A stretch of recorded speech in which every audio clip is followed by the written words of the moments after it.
Hi everyone, welcome to another exciting edition of Words, Images, and Worlds. On this episode, I'm talking with, I believe this is a complimentary episode to one of the talks that I just did with Dirk Manning just a few weeks back. And so on this episode, delighted to be talking with Rau BlackHawk. Rau, thank you for jumping in, joining, and talking with me for a few minutes.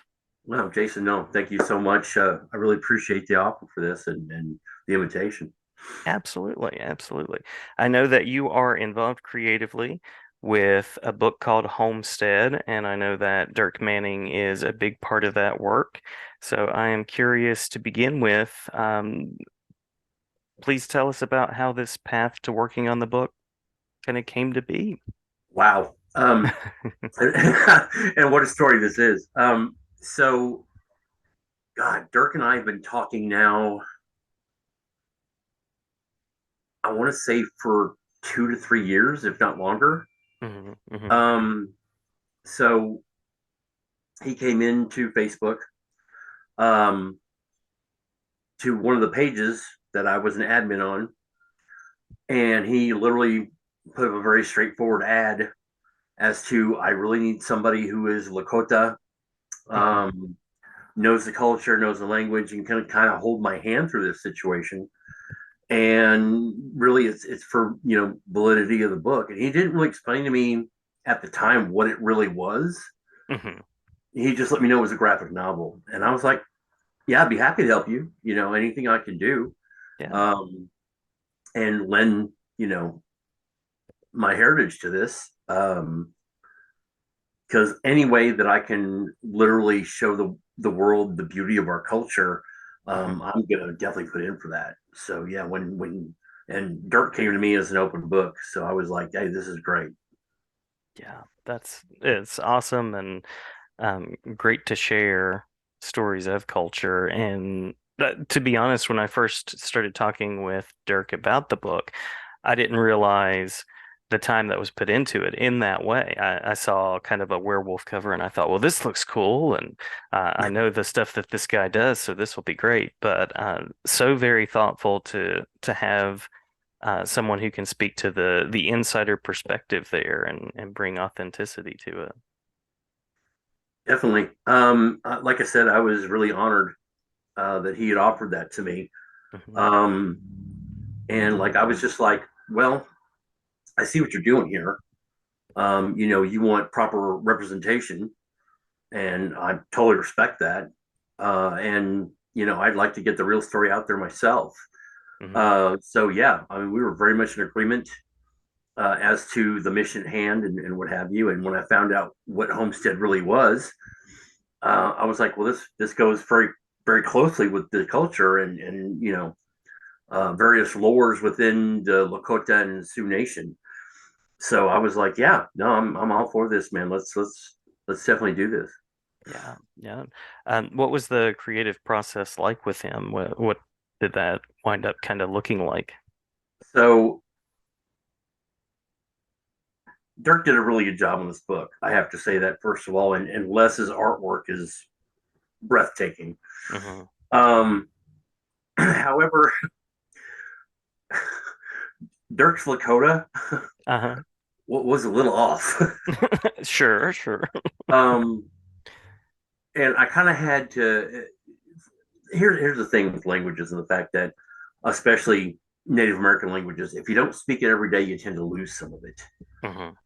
So if I'm not talking to friends back home or other friends of mine that are in the nation and speak with them, and there's also events that go on all the time. So I mean, there's complete weekends that I don't speak English. Oh, wow. Yeah. So and I've been very fortunate in the fact of my upbringing. My father um, was a spiritual leader among my people, and so he did a lot of negotiations with the tribes, and I would go with him. So I kind of have that luxury of learning the customs and languages of other tribes Hmm. as Hmm. well as my own. So, which was a great exchange. And then when Dirk came to me and I saw the first script, and I was like, what are these words you're using here? What are the meanings? Yeah. And he explained it to me, and he's like, well, man, this is like 10 years of research. And I'm like, love you, Dirk, but your research is off. Yeah. So Yeah. yeah, so pretty much for me, it was recall a lot of the way, and I did do some consulting with other members of my family and friends from the reservation, um, and how I should portray it because I really wanted an honest opinion of other natives and how they would feel about this book. Hmm. Hmm. Um, so they were very obliging. Again, wanted to get the culture out there, and this is graphic novels and comic books and what have you. I think are a wonderful way to show people that aren't really familiar with the culture, Hmm. our culture, and kind of give them an introduction to it. And this book went pretty detailed into some of the native languages and the culture of what we had because there were instances in the script where he would have the medicine man, uh, Maka, would say or do something, and he would have a certain expression of. I think it was one excerpt from he smiled Hmm. in this situation, and that would have never gone with the culture in that situation. It would have been more of a serious, more of a spiritual aspect to that situation he was in. So Hmm. it was just, I mean, literally, it was just little details that needed to be ironed out, and just the language more.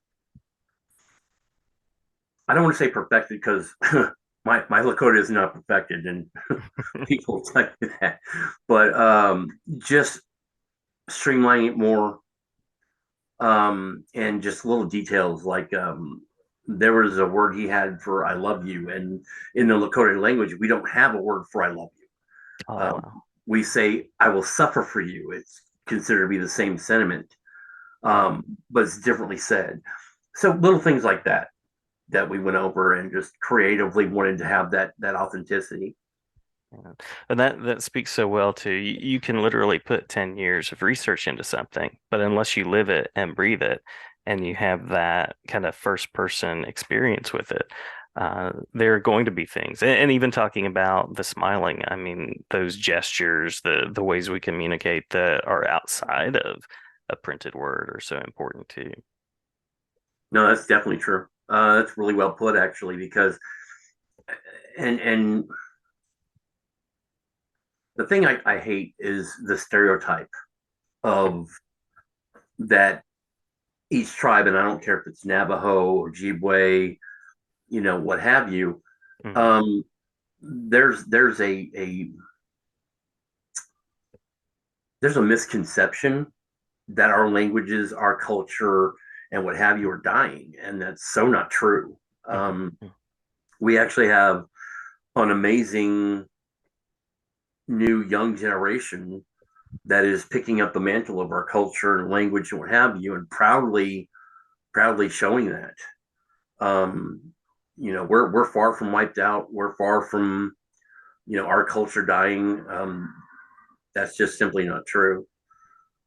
Yeah, yeah, that's a good message to put out there, and it reminds me took some students on a field trip just a few months back to see some Indigenous peoples Native American dancing, and everybody that was part of that group, I think it was from Oklahoma, um, was a Yeah, pretty young person that was and amazing athletes as well.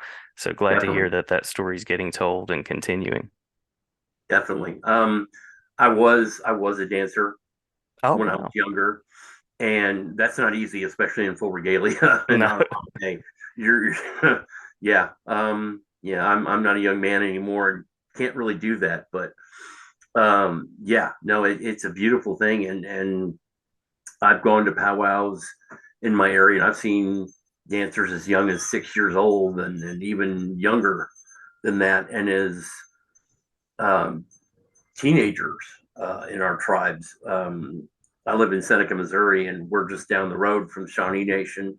Mhm. And I mean, I've seen dancers 16, 17, 18, 19, early 20s that are really literally picking up the shield and carrying it. Wow. Wow. Yeah. Yeah. Well, you were talking about language, and it made me think about the way that people, you know, how they used to do brackets in comics, regardless of the language. Which I know they were on a time press, and I know that there were corners cut, but that was kind of the way people did any language that wasn't English, Sure. and just appreciating that there was time put into getting the Lakota language authentically represented in the book. Anything that you hope readers notice and take away as they're checking Homestead out? Um, I kind of I hope that people realize the reverence toward not just Native American, but people of that era Hmm. in early mid 1800s, and not just the Native Americans, because this isn't a good guy bad guy story. Hmm. Hmm. There's not really any bad guys in this. It's literally two families who are trying to protect the way of life. Um, and I think that Dirk and Les did great uh, justice to Bill and his family, the Caucasian family that was in this book, and the fact that he's ex-military, he served his time. The U.S. government, well, I don't want to say there's not a bad guy. The U.S. government's the bad guy in this, but just that reverence to these people involved in it. Hmm. Um, and I think as wonderfully as we paid that sacredness to the Lakota side, we there was equally sacredness to Bill and his family, the other group in this. Hmm. So I hope that people take away that there was some serious sacredness and reverence that was paid to this book. It's very detailed. Hmm. Um, you don't even have to be a horror fan to enjoy this book. Yeah. It literally tells a great story. And I will say this: I was hoping, and there's four parts to it, so there's actually four episodes, if you will, into this one whole book. Um, I was kind of hoping it wasn't going to be a one and done. I understand why Dirk did it, and I think that was smart. Uh, but I was hoping that this would be something we could go on with, you know. Hmm. Hmm. And the door hasn't really closed on that. I mean, there's more than enough stories in this situation that we could share. Yeah. Definitely on the tribal side, and we were talking with the other podcast, the Written Writ. We were talking about there's so much lore and history Hmm. to everybody from the Navajo to we Lakota to you know too many tribes to count. Yeah. But the legends of like Deer Woman, um, legends of the Skinwalkers, things like that. Hmm. The Black Witches, which is something like that. Skinwalkers from the Navajo belief. Um, I'm very fortunate to have friends in almost every tribe. Um, so there's that room to elaborate on that and bring that knowledge. And hopefully that will be something in the plans for the future. Yeah, I hope so too. I was going to ask about next creative steps, so hopefully there will be more graphic novels and books that come of the project. And you mentioned you have a Facebook group as well, so any other spaces like Well, that? it's not mine. It's not my Facebook group. I Oh, did oh, have one. I don't really have any more, and I'm an admin on a couple pages, but it's not really my group. I wouldn't call it that. It's kind of for all natives, just to one of the things I think we've had a real problem with is unification. mm, Um, there tends to be the whole, the colonization school of thought of blood quantums and Native American cards and this and that, and, mhm, and I'm more native than you are kind of situation. mhm, mhm. And really, that's maybe a 20, 30% of the native population at large. The rest of us just simply want to unify and be strong together, because there's still too many issues that natives face every day, Mhm, mhm. of racism and things against us. I mean, you know, there's still illegal pipelines on native ground right now. Yeah. I was at the Standing Rock protest for almost a year, and uh, I feel like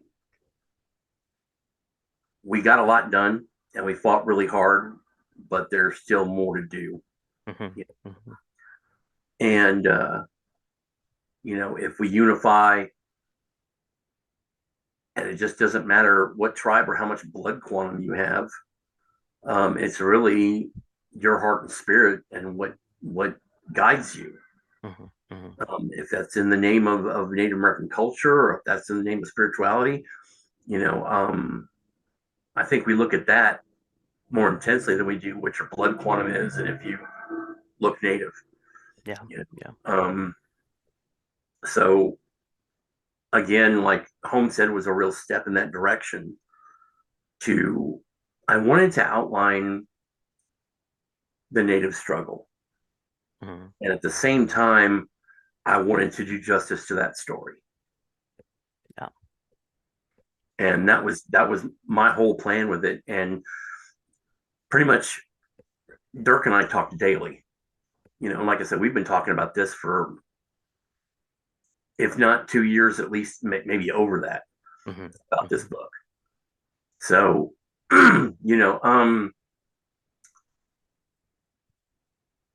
to see it come to fruition the way it has, I'm honestly amazed. I mean, really, just absolutely amazed on how quickly this book has caught on. Yeah. Yeah. And yeah, I'm really hoping that there's definitely a future with that. I mean, myself as a Native American activist and a Native American artist, I do portray that a lot in my artwork. Mhm, mhm. Um, but one outlet is one outlet. I'd like to seek more into that, and there's a future for it. I really believe that right now, indigenously, our representation has never been more eminent. Mhm, mhm. Um, I don't know if you're familiar with like Lily Gladstone and her winning the Oscar for, Yeah. best actress, and not just her. I mean, Taika Waititi and Reservation Dogs, and I mean all these wonderful indigenous movies that are coming out, indigenous actors and actresses that have been around. Pardon me. Mhm. For quite a while. I was just at Missouri Comic Con last month and got to see Irene Bedard, who is one of my favorite actresses. Yeah. Um, Yeah. amazing, amazing history that woman has, and she was just one of the cast members in the new Avatar of the Last Airbender series that just went to Netflix. Oh yeah. Mhm. And I just saw her last month, so I had no idea she was even in it. Um, but yeah, no, I mean, just that representation is just, I mean, when you've got actors and actresses like Irene Bedard, Wes Studi, Mhm. Gary Farmer, uh, you know, um, I mean, Reservation Dogs has done immense things Mhm. for Mhm. the Native nations, especially Lakota and Sioux. Yeah. Yeah. Glad that the story's getting told, people are paying attention, people are supporting. And you mentioned that Homestead had done, it seems to have done really well on Kickstarter so far, which is good to see. Yeah, definitely. I was impressed. I mean, like Les, I was like, within pretty much the first day, it exceeded my expectations. Mhm. Which I know that Dirk is the driving force behind this, him and Les. And I know that a lot of the people that backed us are huge fans of their prior work. Mhm. Um, And I think that's where we got our base from, Yeah. was from Lesson and Dirk's following. Um, and like I said, I'm you know the concept they've come up with. Like I felt so blessed to be part of it, Hmm. and just be able to kind of tell my story in a way and tell what my family's been through. And then on top of that, kind of be that go between my ancestors and people looking in. Yeah. So that was an amazing opportunity. Yeah. I'm so glad that Dirk reached out to you. So glad that you were part of it, and I know the work is all the better for it. No, I appreciate that. And Hmm. and a lot of people they I don't think they comprehend in the fact that when I say representation is so important. Um, because there are so many misconceptions and stereotypes out there. Hmm. And I'm one of those people that just wants to set the record straight from an indigenous point of view, Hmm. you know. And I think the more people that read this book are really going to get enlightened about what it is to be indigenous in the 1800s and what that reverence toward the indigenous beliefs and spiritual path really are. Hmm. Hmm. Sounds absolutely beautiful too. Well, thank you. I Hmm.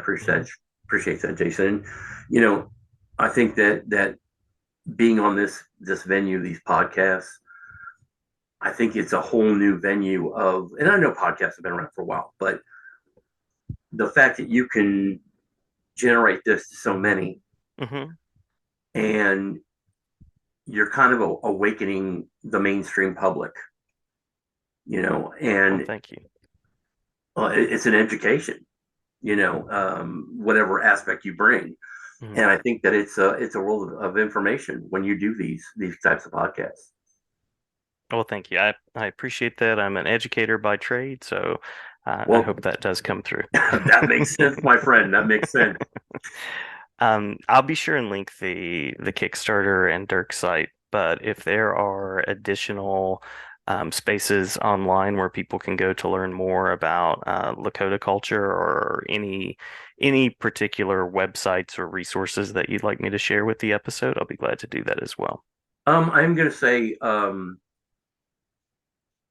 any of the AIM sites, mostly AIM Twin Cities, Mm, and the Native American Rights Foundation uh, site are going to be your go tos. They're doing amazing work, being in two organizations completely Native owned and run, mm, and you know, thankfully and they've been around for so long that we have that extra support. So yeah, definitely those two I would throw in there. Um, and just there's such a world of knowledge when it comes to the internet, when it comes to culture, when it comes to language, and what have you. Now, don't get me wrong, the drawdown is that it's not 100% accurate, but right. it will educate, and for that, it's a useful tool. Absolutely. And hopefully, if nothing else, it points people in the right direction. Oh, completely, Yeah. completely. Especially if you have Native American culture of any kind, if you're 1/4, 1/8, 1/2 Native, it's also they have uh, utilities there that you can use to prove your native heritage and get your tribal affiliation. Yeah. Yeah. Well, Ralph, thank you for the work. Thank you for working on Homestead. Thank you for the time. Anything that we've missed that you want to make sure to share before we close out? No, you know, it's been a blessing to speak to everybody like this and be able to get word out, if you will. I think that we all have a problem in mainstream society of connecting with each other. There's so many things dividing us, Mm-hmm. that we don't talk about the things that actually unify us. You know, there's a belief in Lakota culture that we're all connected, When we address people that are close to us, friends, family, what have you, we say mitakuye oyasin to all my relations. You're not just referring to yourself and your immediate family, but everybody who you're spiritually connected with. Hmm. And, you know, um, all I have to say in parting, and something that I just is a sacred term for me is, and I tell this to Dirk all the time, but it's a phrase that basically means ultimate respect, ultimate love, Hmm. and ultimate understanding. And it's Lela Washtelak, which is it's a unification term. Hmm. Hmm. And Jason, thank you so much. I'm honored to be here and honored to have this time with you. Well, absolutely. I'm honored as well, and I'm reciprocating that. I will not try to pronounce it because I want to do justice to it. And I would want to make sure that I got the syllables in there, but I'm reciprocating that, and thank you so much. No, that's no problem. Thank you so much. Well, that's all right. We'll talk again at some point, and I'll teach Yes, you some Lakota. that would be wonderful. I would love that. Awesome, awesome. All right. Well, thank you, Jason. I appreciate it, and wonderful to spend the afternoon with you. Absolutely. Anytime. Anytime.